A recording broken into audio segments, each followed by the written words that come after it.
Hello guys, so itong gabi dito, ay abalong ata. Ito parang ang tataas eh. So ayan, yung gabi dito sa tabi ng park. Tapos may lake dyan. Yan, dyan naglalango yung mga pato na marami na pinapakain ko. So dito yung languyan nila, ang ganda. Yun, ang daming gabi dito eh. Nahanap ko yung pinakatakway niya eh. Meron ko yung takway dito. Meron. Meron nga siya. So, ayan. Masarap gataan to eh. Kinakain kaya nila. Walang kumukuha dito eh. Yung dami doon oh. Pahaba. Pati dun sa tawid.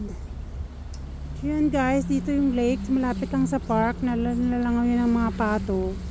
At maraming abalong or gabi. Yun lang guys. Thank you for watching. Bye.